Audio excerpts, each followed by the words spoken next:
الحمد للہ وحدہ والصلاة والسلام علی من لا نبی بعدہ وعلی آلہ وصحبہ والتابعین النہج اما بعد فاعوذ باللہ من الشیطان الرجیم بسم اللہ الرحمن الرحیم قال اللہ تبارک و تعالی فی القرآن المجید والفرقان الحمید وَاعْبُدُوا اللَّهَ وَلَا تُشْرِكُوا بِهِ شَيْئًا وَبِالْوَالِدَيْنِ إِحْسَانًا آمنت باللہ صدق اللہ مولانا العظیم وصدق رسولہ النبی الکریم الامین ونحن علی ذالک لمن الشاہدین والشاکرین قال اللہ تبارک و تعالی فی شان حبیبی ان اللہ وملائکتہ یصلون علی النبی یا ایہا الذین آمنوا صلوا علیہ وسلموا تسلیما محبت سے درود پاک پڑھیے الصلاۃ والسلام علیک یا رسول اللہ وعلی آلک واصحابک یا حبیب اللہ الصلاۃ والسلام علیک یا نبی اللہ وعلی آلک واصحابک یا رحمۃ للعالمین وأحسن منك لم تر قط عيني وأجمل منك لم تلد النساء خلقت مبرأ من كل عيب كأنك قد خلقت كما تشاء يا صاحب الجمال ويا سيد البشر من وجهك المنير لقد نور القمر لا يمكن الثناء كما كان حقه بعد از خدا بزرگ تو ہی قصہ مختصر بلغ العلا بکمالہ کشف الدجا بجمالہ حسنت جمیع خصالہ صلو علیہ وآلہ ہزار بار بشویم دہن زمشک و غلاب ہنوز نامی گفتن کمال بے ادبی لی خمسۃ اطفی بہا حن الوباء الحاتمہ المصطفیٰ والمرتضی وابناہما والفاطمہ اللہ جل شانہ کی حمد و ثنا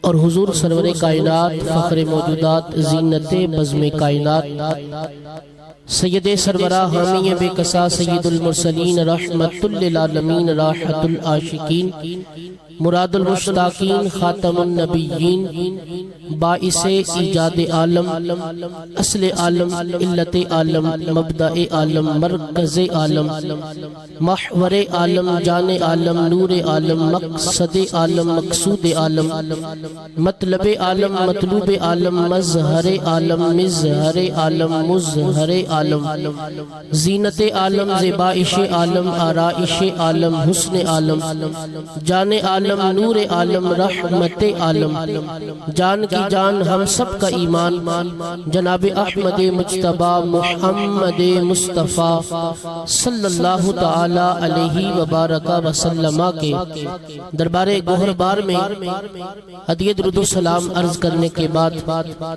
میرے نہایتی واجب المقام واجب الاحترام علماء کرام نعت خوان حضرات عشاقان رسول جتنے بھی احباب سٹیج سے لے کر آخر تک اس بابرکت بارونق محفل پاک میں شریک ہے مالک لم یزل ہمارا آنا بیٹھنا سننا سنانا اپنی پاک بلند بارگاہ میں قبول و منظور فرمائے مبارکباد کے مستحق ہیں ہمارے بھائی عدنان حافظ اویس صاحب اور ان کی پوری ٹیم بزم سرکار نوکر سرکار دے ان کی پوری ٹیم جو ہے اس بات مبارکباد کی مستحق ہے کہ آج انہوں نے تیسری سالانہ عظیم الشان محفل پاک منعقد کی ہے اللہ تبارک و تعالی ان کی اس کاوش کو اپنی پاک بلند بارگاہ میں قبول و منظور فرمائے اور اللہ پاک ہمارے حافظ اویس صاحب کے والد محترم عبدالحمید مرحوم و مغفور ان کی مغفرت اور بخشش کا مالک لم یزل ذریعہ بنائے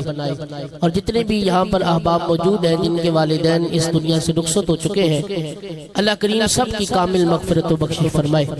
مجھے آج جس موضوع پر گفتگو کرنے کا حکم دیا ہے وہ ہے عظمت والدین۔ یہاں پر سٹیج سے لے کر آخر تک کوئی بھی ایسا نہیں ہوگا کہ جس کو رب نے یہ نعمت عطا نہ کی ہو۔ سب کے پاس والدین کی نعمت موجود ہے۔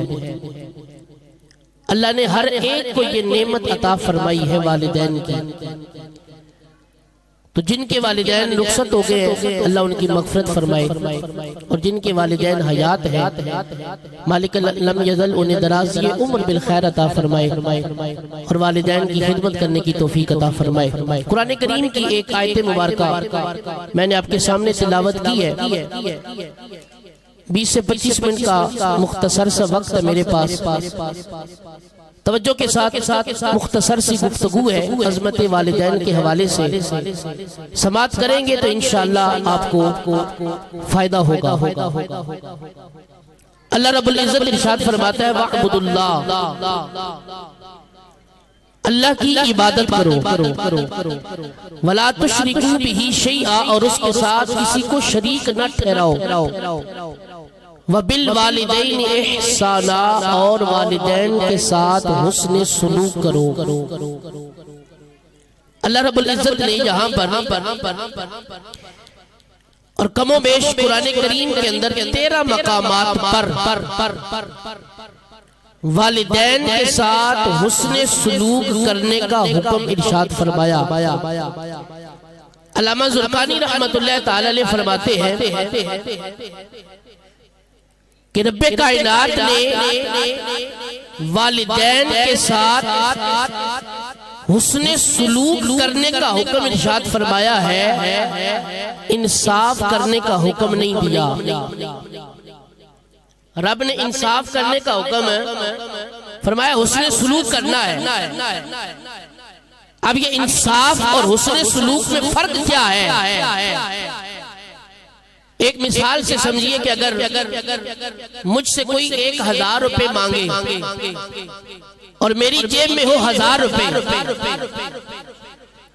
میں اسے کہوں کہ 500 تم لے لو اور 500 میں رکھ لیتا ہوں، کیونکہ میری بھی ضروریات ہیں، میری بھی خواہشات ہیں، 500 تم لے لو 500 میں رکھ لیتا ہوں، یہ ہے انصاف۔ اور اگر میں مانگنے والے کو پورے کا پورا 1000 دے دیتا ہوں تو یہ ہے حسن سلوک۔ رب کائنات نے فرمایا والدین کے ساتھ انصاف نہیں کرنا، حسن سلوک کرنا ہے۔ تمہارا جو کچھ بھی ہے، تمہاری خواہشات ہیں، تمہاری آرزویں ہیں، تمہارا مال ہے، تمہارے جسم کے اندر اگر جان بھی ہے، میرے مصطفیٰ نے فرمایا انت ومالک لابیک، تم اور تمہارا مال سب کچھ تمہارے والدین کا ہے۔ فرمایا سب کچھ تمہارے والدین کا ہے۔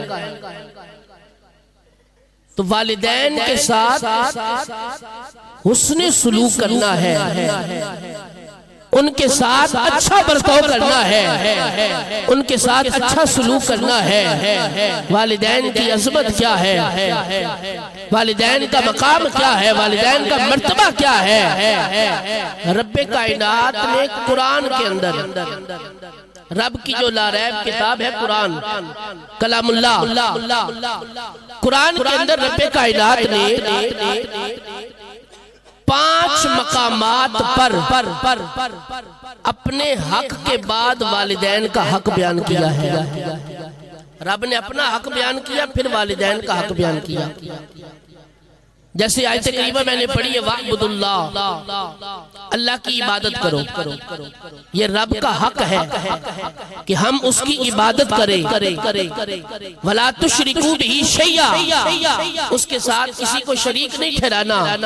اور پھر فرمایا وَبِالْوَالِدَيْنِ إِحْسَانًا، سب سے پہلے رب کی عبادت کرو، کیونکہ نیکیوں کے اندر سب سے بڑی نیکی رب کی عبادت ہے، اور رب کی عبادت کے بعد اگر کوئی سب سے بڑی نیکی ہے تو وہ والدین کے ساتھ حسن سلوک کرنا ہے، والدین کے ساتھ حسن سلوک کرنا۔ اور یاد رکھیے گا ہماری عبادتیں ہماری نمازیں، ہمارے روزے، ہمارے حج، ہماری زکاتیں، ہمارے اعمال خیر اسی وقت قبول ہوں گے جب ہمارے والدین ہم پر راضی ہوں گے۔ بڑی پیاری حدیث پاک ہے۔ نبی پاک صلی اللہ تعالی علیہ وبارک وسلم کی بارگاہ میں ایک شخص حاضر ہوا۔ حضرت ابو ذر رضی اللہ تعالی عنہ اس حدیث کے راوی ہے۔ وہ شخص آ کے عرض کرتا ہے، یا رسول اللہ میں نیکیاں کرتا ہوں، کیا میری نیکیاں قبول ہیں رب کی بارگاہ میں؟ میں نمازیں بھی پڑھتا ہوں، روزے بھی رکھتا ہوں، نفل بھی پڑھتا ہوں، کیا میری عبادتیں رب کی بارگاہ میں قبول ہیں؟ میرے مصطفیٰ کریم نے فرمایا ماں ہے، عرض کیجیے ہے، باپ ہے، فرمایا ہاں ہے۔ میرے مصطفیٰ نے فرمایا گھر چلا جا، اگر تیری ماں تیرا باپ تجھ سے راضی ہے تو سمجھ لے تیری ساری نیکی رب کی بارگاہ میں قبول ہے۔ ماں باپ راضی ہیں تو عبادتیں بھی قبول ہیں۔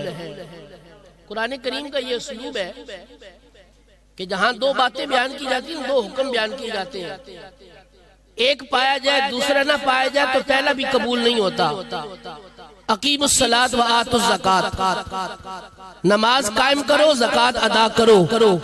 ایک بندہ نماز قائم کرتا ہے، زکوٰۃ کا انکار کرتا ہے، اس کی نماز بھی قبول نہیں ہوگی۔ اطیعوا اللہ و اطیعوا الرسول، رب نے فرمایا ایمان والو اللہ کی اطاعت کرو، اللہ کے رسول کی اطاعت کرو۔ فرمایا جو اللہ کی اطاعت کرے گا رسول کی اطاعت نہیں کرے گا، رب اپنی اطاعت بھی قبول نہیں کرے گا۔ فرمایا وَقَضَىٰ رَبُّكَ أَلَّا تَعْبُدُوا إِلَّا إِيَّاهُ وَبِالْوَالِدَيْنِ إِحْسَانًا، فرمایا عبادت میری کرو، حسن سلوک والدین کے ساتھ کرو۔ میری عبادت کرو گے، والدین کے ساتھ حسن سلوک نہیں کرو گے تو میری عبادت بھی قبول نہیں ہوگی۔ میری عبادت اسی وقت قبول ہوگی جب تمہارے والدین تم سے راضی ہوں گے، ماں باپ راضی ہوں گے، ماں باپ دعائیں دینے والے ہوں گے، تب تمہاری عبادتیں بھی رب کی بارگاہ میں قبول ہو جائیں گی۔ میرے آقا کریم علیہ السلام نے فرمایا تین بندے ایسے ہیں، تین لوگ ایسے ہیں کہ جو موت سے پہلے دنیا میں ذلیل ہوں گے، مرنے سے پہلے، موت سے پہلے، اس وقت تک انہیں موت نہیں آئے گی جب تک دنیا میں ذلیل نہیں ہوں گے۔ میرے آقا فرماتے پہلا وہ شخص جو ظالم ہے، ظلم کرتا ہے، اس وقت تک موت نہیں آئے گی جب تک دنیا میں ذلیل نہیں ہوگا۔ دوسرا زانی، زنا کرنے والا، اس وقت تک موت نہیں آئے گی جب تک دنیا میں ذلیل نہیں ہوگا۔ اور تیسرا فرمایا والدین کا نافرمان، والدین کو ستانے والا، والدین کو اذیت دینے والا، والدین کو پریشان کرنے والا، فرمایا اس وقت تک اسے بھی موت نہیں آئے گی جب تک دنیا میں ذلیل نہیں ہوگا۔ والدین کا نافرمان دنیا کے اندر ہی والدین کی نافرمانی کی سزا پائے گا، اور آخرت کے اندر بھی والدین کے نافرمان کو والدین کی نافرمانی کی سزا ملے گی، دنیا میں بھی ملے گی اور آخرت کے اندر بھی ملے گی۔ اس لیے جن کے والدین حیات ہیں، والدین زندہ ہیں، ان کے ساتھ حسن سلوک کرے، ان کے ساتھ محبت کرے، ان کے ہر حکم کو سرخم تسلیم کرے کہ ہم نے والدین کی خدمت کرنی ہے، والدین کی اطاعت کرنی ہے، والدین کی فرما برداری کرنی ہے۔ کتنا پیارا میرے مصطفیٰ کریم علیہ السلام کا فرمان ہے۔ حضور فرماتے ہیں کہ جو پیار سے ماں باپ کے چہرے کی زیارت کرتا ہے، اسے حج مقبول کا ثواب عطا کیا جاتا ہے۔ ابھی لوگ گئے ہوئے نا آج بھی، کتنے پیسے لگا کے گئے ہیں؟ 14 لاکھ، 15 لاکھ، 12 لاکھ، 20 لاکھ لوگ جو وی آئی پی حج ہوتے ہیں پروٹوکول کے ساتھ اتنا پیسہ لگا کے جاتے ہیں، لیکن قبول ہوا کہ نہیں ہوا یہ رب ہی جانتا ہے۔ قبول ہوا کہ نہیں ہوا یہ رب ہی جانتا ہے۔ اللہ اکبر۔ گھر بیٹھے بغیر پیسہ خرچ کیے، بغیر کچھ لگائے، صرف پیار سے ماں کے چہرے کو دیکھنا ہے، پیار سے باپ کے چہرے کو دیکھنا ہے۔ رب کائنات ایسے حج کا ثواب عطا کرے گا جس کی مقبولیت میں کوئی شک ہی نہیں۔ مقبول حج کا ثواب، مقبول حج کا ثواب ملے گا والدین کے چہرے کو پیار سے تکنے سے۔ اور بات یہاں مکمل نہیں ہوتی، ہم نے تو اتنی حدیث پاک سنی ہے، اکثر علماء سے سنی ہے، لیکن بات یہاں پر مکمل نہیں ہوتی۔ اعلیٰ حضرت نے فتاوی رضویہ کے اندر لکھا، اسی حدیث پاک کو ذکر کیا۔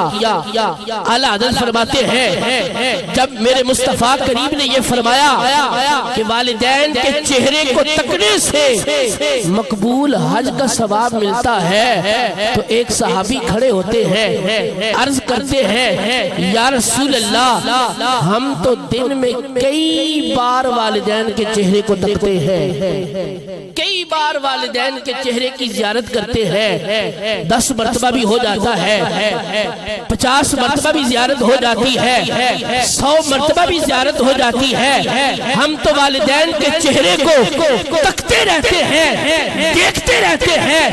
میرے مصطفیٰ نے فرمایا صحابہ تم دیکھتے دیکھتے تھک جاؤ گے، لیکن رب کی رحمت برسنے سے ختم نہیں ہوگی، رب کی رحمت برستی رہے گی۔ تم جتنی مرتبہ زیارت کرو گے رب کائنات اتنے مقبول حجوں کا ثواب عطا فرمائے گا۔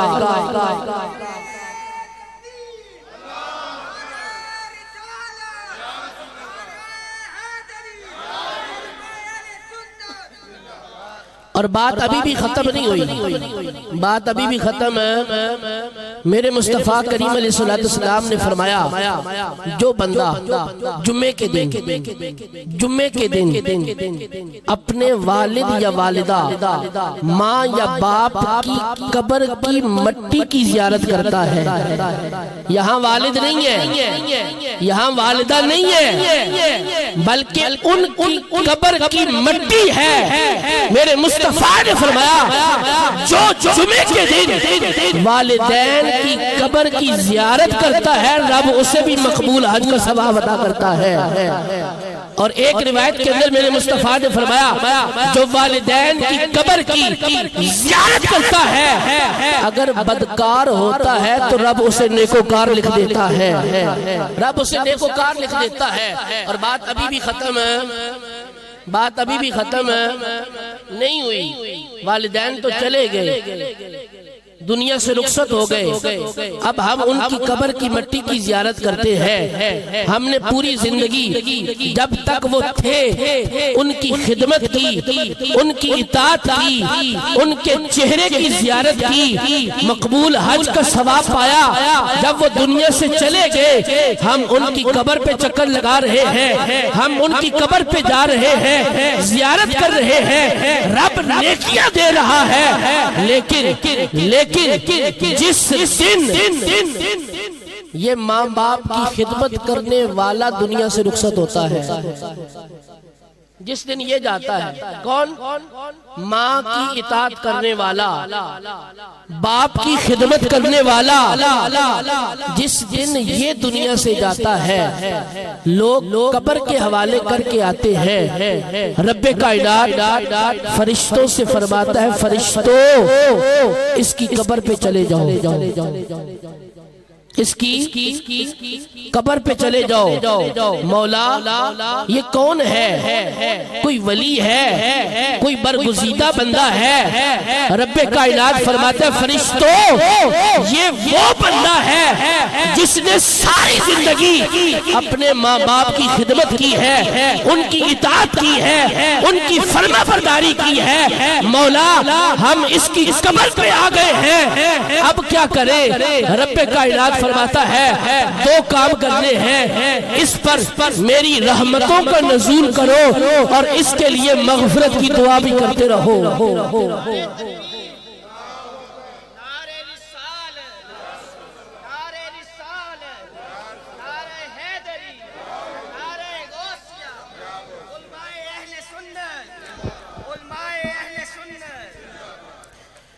فرشتوں کو رب اس کی قبر پہ کھڑا کر دیتا ہے کہ جس سے اس کی ماں بھی راضی تھی، باپ بھی راضی تھا۔ رب فرشتوں کو کھڑا کرتا ہے، اس پر رحمتیں میری نازل کرو اور اس کے لیے مغفرت کی دعا کرو۔ مولا 1 دن، 10 دن، 1 مہینہ، 1 سال، رب کائنات فرماتا ہے نہیں، یوم القیامہ، تا صبح قیامت، تا صبح قیامت اس بندے کی قبر پہ کھڑے ہو کر اس کے لیے مغفرت کی دعا تم کرتے رہو، اسے جنت میں داخل کرنا میں رب کا کام ہے۔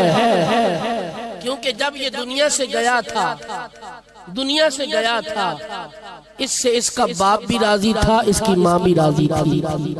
تو ماں باپ کو راضی رکھنا، والدین کی خدمت کرنا، اور یاد رکھیے گا ماں باپ کے ساتھ تعلق صرف دنیا کی حد تک نہیں ہے کہ ماں باپ دنیا میں ہے تو اولاد کا تعلق ہے، دنیا سے چلے گئے تو تعلق ختم ہو گیا، ایسی بات نہیں ہے، ایسی بات نہیں ہے۔ تا صبح قیامت، صبح قیامت تک اولاد کا تعلق والدین سے قائم رہتا ہے، اولاد کا تعلق والدین سے قائم رہتا ہے، یہ ختم نہیں ہوتا۔ میرے آقا کریم علیہ السلام نے فرمایا والدین جب دنیا سے رخصت ہو جاتے ہیں نا تو اولاد پر 5 حقوق ہیں۔ کتنے حقوق ہیں؟ 5 حقوق ہیں۔ پہلا حق یہ ہے کہ ان کی نماز جنازہ پڑھے، دوسرا حق یہ ہے کہ والدین کے لیے دعا کرے۔ اب دعا کے لیے سالانہ ختم کا انتظار کرنا چاہیے؟ نہیں، سالانہ ختم کا انتظار نہیں کرنا کہ سال بعد ختم پاک آئے گا تو پھر والد کے لیے دعا کے لیے ہاتھ اٹھائیں گے۔ نہیں، جب بھی دعا کے لیے ہاتھ اٹھاؤ والدین کے لیے دعا کیا کرو۔ کیوں؟ کہ والدین کے لیے دعا کرنے سے، ایک اور حدیث پاک سنے، میرے آقا فرماتے ہیں کہ جو والدین کے لیے دعا کرتا ہے نا، رب اس کی عمر بھی بڑھا دیتا ہے، اس کا رزق بھی بڑھا دیتا ہے۔ اور رب نے قرآن کے اندر کیا فرمایا؟ انشکر لی ولی والدیک، رب نے فرمایا میرا شکر ادا کرو، والدین کا شکر ادا کرو۔ حضرت سفیان بن عیینہ فرماتے ہیں رب کا شکر یہ ہے کہ 5 وقت کی نماز پڑھی جائے، اور والدین کا شکر یہ ہے کہ ہر نماز کے بعد ہاتھ اٹھا کر ان کے لیے دعا کی جائے، رب ارحمہما کما ربیانی صغیرا۔ تو جب بھی دعا کرنے کا موقع ملے والدین کے لیے دعا کرتے رہنا چاہیے۔ رب عمر بھی بڑھا دیتا ہے، رب رزق میں بھی اضافہ فرما دیتا ہے۔ یہ ہے والدین کے لیے دعا کرنے کا فائدہ۔ اور پھر جب اولاد دعا کرتی ہے نا، الادب المفرد کے اندر امام بخاری نے بڑی پیاری حدیث پاک ذکر کی ہے۔ امام بخاری فرماتے ہیں کہ رب کائنات جنت میں بندے کا درجہ بلند کرتا ہے۔ بندہ عرض کرتا ہے مولا میں تو جنت میں آ گیا، میں نے تو کوئی نیک عمل بھی نہیں کیا، میں نے تو کوئی نیکی بھی نہیں کی، میرا درجہ کیوں بلند کیا گیا ہے؟ رب کائنات فرماتا ہے اے بندے، دنیا کے اندر تو جو نیک اولاد چھوڑ کے آیا تھا، آج اس اولاد نے تیرے حق میں دعا کی ہے، اسی دعا کی برکت سے جنت میں تیرا درجہ بلند کر دیا گیا ہے۔ تو والدین کے لیے دعا کرنے سے اولاد کا بھی فائدہ ہوتا ہے، والدین کا بھی فائدہ ہوتا ہے۔ تو یہ نہیں ہے کہ والدین دنیا سے چلے گئے تو ہمارا تعلق ان سے ختم ہو گیا، نہیں، دنیا سے جانے کے بعد بھی ہمارا تعلق ان سے قائم رہتا ہے۔ تو جن کے والدین حیات ہے، زندہ ہے، ان کی خدمت کریں، ان کی اطاعت کریں، ان کی فرما برداری کریں، کیونکہ میرے مصطفیٰ نے فرمایا جس پر اس کے والدین راضی ہیں سمجھ لے کہ اس کا رب بھی اس پر راضی ہے۔ رب کی رضا والدین کی رضا میں ہے اور رب کی ناراضگی والدین کی ناراضگی میں ہے۔ والدین ناراض تو رب بھی ناراض، والدین راضی تو رب کی ذات بھی ہم سے راضی ہے۔ تو اس لیے جن کے والدین حیات ہیں، زندہ ہیں، ان کی خدمت کریں، ان کی اطاعت کریں، ان کی فرما برداری کریں، اور جن کے والدین اس دنیا سے رخصت ہو گئے ہیں اللہ کریم ان کی مغفرت فرمائے، ان کے لیے دعا کرتے رہا کریں۔ اپنا بھی فائدہ ہے، ان کا بھی فائدہ ہے، دنیا کے اندر بھی، قبر کے اندر بھی، اور میدان محشر کے اندر بھی والدین کے لیے کی ہوئی دعاؤں کا فائدہ ہمیں بھی ملے گا، ہمارے والدین کو بھی ملے گا۔ اپنا بھی فائدہ ہے، انسان ہمیشہ اپنا فائدہ سوچتا ہے کہ میرا فائدہ ہونا چاہیے کسی طریقے سے، تو اتنا بڑا فائدہ ہے کہ دعا والدین کے لیے کرنی ہے، عمر ہماری بڑھنی ہے، رزق بھی ہمارا بڑھنا ہے، ہمارے رزق میں اضافہ ہونا ہے۔ تو کتنی پیاری دعا رب کائنات نے قرآن کے اندر دی ہے، رب ارحمہما کما ربیانی صغیرا۔ یہ دعا مانگتے رہا کریں والدین کے لیے، اگر دنیا سے رخصت ہو گئے تو ان کے لیے مغفرت کی دعا کرتے رہا کریں۔ اللہ تبارک و تعالی جن کے والدین اس دنیا سے رخصت ہو گئے ان کی کامل مغفرت فرمائے، اور جن کے والدین حیات ہیں مالک لم یزل ان کے ساتھ حسن سلوک کرتے رہنے کی توفیق عطا فرمائے۔ آمین بجاہ النبی الامین صلی اللہ تعالی علیہ وسلم۔